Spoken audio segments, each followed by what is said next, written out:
a lady who was looking into Islam said, "What can Islam give me? I have a beautiful family. I'm wealthy. I have great children. I am happy. I have a great job. I have a great life. What is it that Islam can give me?" If someone wants some spiritual peace, they probably could say, "I can do some meditation." And there are many other avenues to find some sort of spirituality. What can Islam give me? Someone, an individual, a lady, who's saying that she has it all. There's something so profound that Islam can give her that it doesn't exist anywhere else. It is so valuable that it has eternal implications. And it comes in two parts. The first, Islam defines that this world is a test to excel in good. The second part, which is probably more important than the first part, is that Islam tells us how to pass this test. Islam gives us the answers to this test. The commands and prohibitions of Allah are the answers. These are the minimum performance requirements to pass this test. No one has this. No book, no philosophy, no religion, no science. Nothing can give this valuable information that can change our life. And thus Allah subhanahu wa ta'ala said, لِكُلٍّ جَعَلْنَا مِنْكُمْ شَرْعَةً وَمِنْهَاجًا. And for each nation, each community, Allah subhanahu wa ta'ala has given a shir'ah, a code of law, and a minhaj, a way of life. And the word shir'ah means sharia. And the word sharia means a body of water that comes from a river or a valley. And it's likened to a body of water. The commands and prohibitions in Islam are likened to a body of water, because just as human beings, we cannot live without water, that in the hereafter, we cannot survive if we don't implement these commandments and prohibitions in this life. And so these commands and prohibitions, the test that we live in, this concept solves so many philosophical issues. For centuries, scholars and philosophers have been debating and discussing issues. And the answer is very simple. If we look at those issues through the lens of this concept, that we're in this life living a test to excel, with those answers being the commands and prohibitions, all those centuries worth of debate is our result. And as Muslim communities, we don't talk about this concept enough. And if we have this concept that we are living in this test, we're here for this test front and center. If we have that front and center, our lives would change. Our focus would change. Our 5-year plan would change. Our marriages would get better.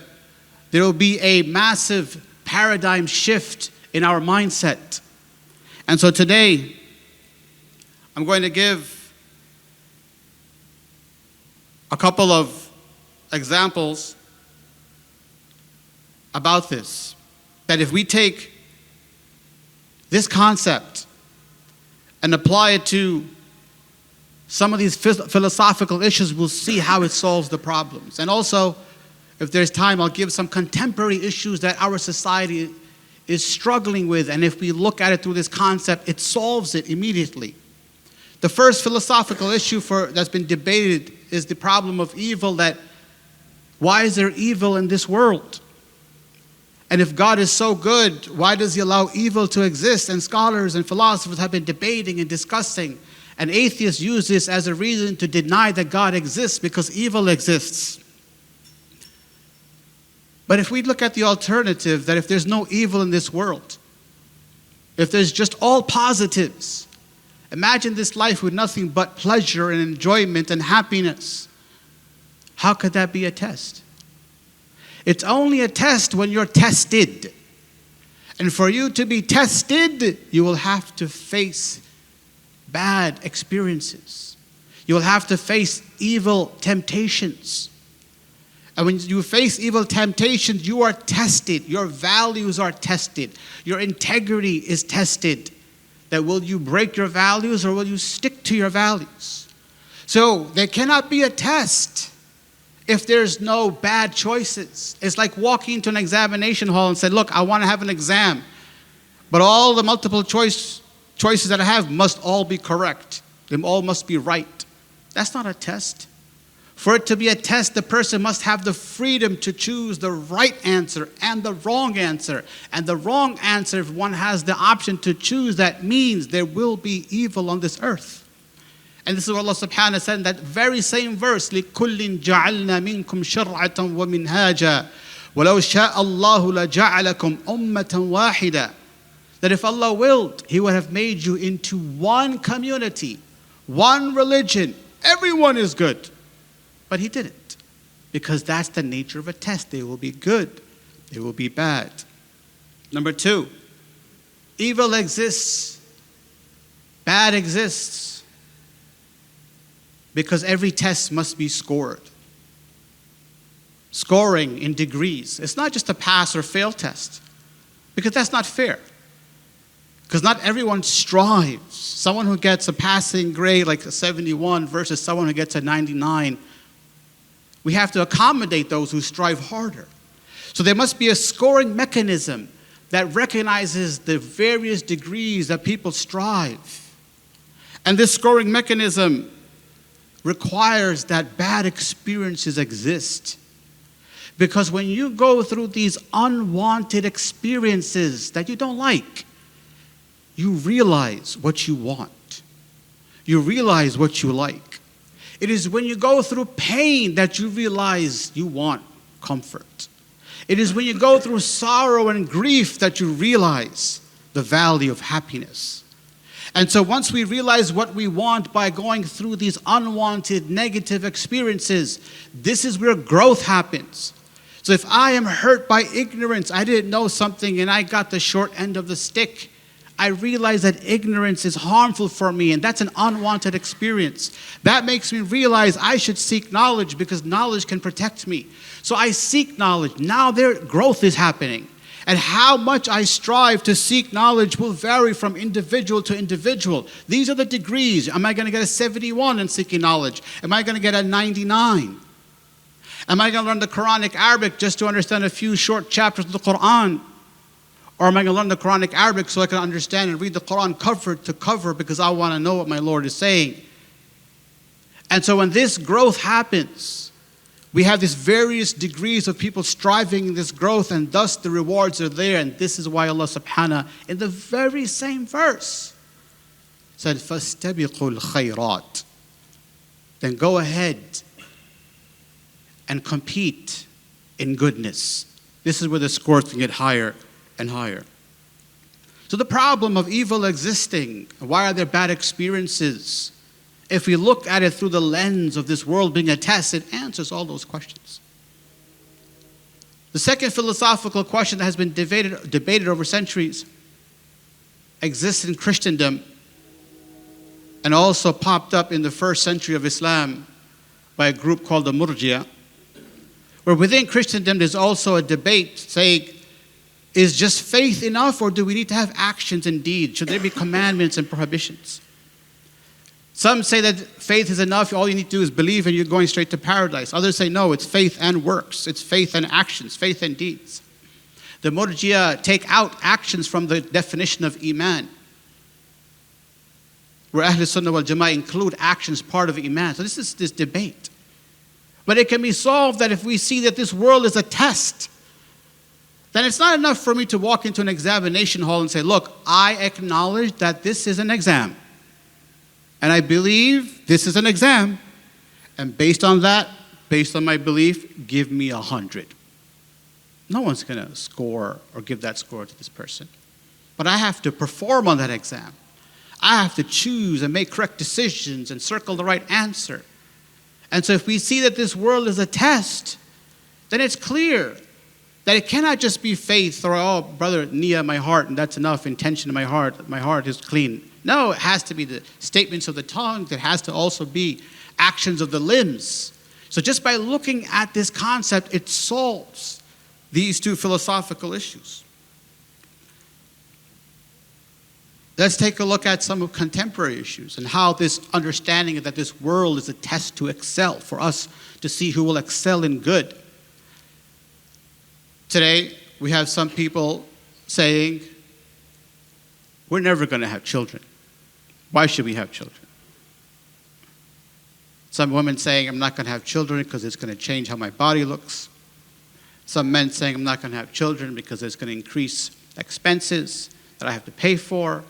Parents saying, we're not going to have children because it's going to reduce our quality time. It's going to take away from our goals, from our life. Why should we have children? These are some arguments of some people. Now, there are many reasons why we should have children. But one of them is that if we look at it through the lens of this concept that we're in this world in a test, and that the Prophet Muhammad sallallahu alaihi wasallam and Islam has told us that the parent, every good deed that the child does, the parent gets that written on their scale. الدال على الخير كفاعله. The one who shows someone something good, and if they do it, the person who showed it to them gets the reward. So the parents who teach their children good manners, teach them about Islam, teach them how to pray, teach them good etiquettes, when they're dead, every time they're living and they're practicing and they're making tahajjud and they're fasting Ramadan after Ramadan, they're praying Taraweeh because you guided them to that. You get that as your points. Talk about scoring. Those become your points on your scale on the Day of Judgment. So it becomes a no-brainer to have children. This is just one reason. Second contemporary issue is the role of genders. We have gender wars in some societies. Toxic masculinity, toxic feminism, extremism from both sides. Women saying, they hate men. Men saying they hate women. This disdain to this degree. But if we look at this concept that we're in this world to pass this test, everything changes. The Prophet Muhammad sallallahu alaihi wasallam said, if a person gets married, he completes half of his religion. Then let him be mindful of Allah in the other half. In other words, this test in this life, we're sent here to fulfill this test not alone. If you're sent on a mission, would you rather do that mission by yourself, or would you rather do it with a partner? Especially if that partner has superpowers that you don't have. Would there be greater chances of passing this test as a team in a mission or going solo? The chances are greater if we're a team. So Islam sees us as a team. Yes, we have different roles. The woman has superpowers that the man does not have. And the man has superpowers that the woman doesn't have. And this does not mean that one cannot do the other role or do certain things from the other role. But what this means is that when we're in a mission, I'm going to leverage your superpower and you're going to leverage my superpower, because our goal is to get through this temporary, time-limited mission to get to the other side. And so we're going to work as a team. And once we pass this mission, we get the prize, which is لَهُمْ مَا يَشَاءُونَ فِيهَا وَلَدَيْنَا مَزِيدٌ. That we get paradise where we can do whatever we want. Then you can take my role all you want, because in paradise you can do it all day, all night. I can take your role all day, all night. But here, when it's the time is clicking, let us come together and use our superpowers together to pass this test. أقول قولي هذا أستغفر الله لي. Being in this mission to pass this test, that should be front and center in our lives as individuals, as communities, as families. Every decision we make, that should be first. That should be a lens by which we make our decisions and plan our future. And arguing over our roles in this test, which Allah has defined for us, is a waste of time. Imagine people on a mission and they start arguing, they will compromise the mission. The focus has to be on how to complete the mission. And this is what the Prophet Muhammad ﷺ directed us when he said, "Kun fi dunya ka'annaka gharibun wa 'abir sabilin." He said, be in this world, this test that we have, as though you're a stranger or a traveler. A stranger or a traveler doesn't have attachment problems with this world. The person understands that it's a limited time and it's temporary, that I have to get through this mission. But this doesn't mean, as some people take to the other extreme, hey, we're only in this world for a temporary time being, so I'd rather be poor. There's no point getting education. That is not what this hadith means. Because to pass the test, as we mentioned before, we have to strive and excel in good. And being wealthy is an act of worship. Seeking education is an act of worship. So all of that must be strived for. And Abdullah ibn Amr al-As said, mentioned this balance, اعمل لدنياك كأنك تعيش أبدا وَاعْمَلْ لِآخِرَتِكَ كَأَنَّكَ تَمُوتُ غَدًا. This is the balance. He said, work for your dunya, for this world, as if you're going to live forever. Strive. Make your 5-year plan, 10-year plan, 20-year plan. Plan to live to be 105 years old. Get your health in shape to sustain you so you can be 105. Plan as if you're going to live forever in this world.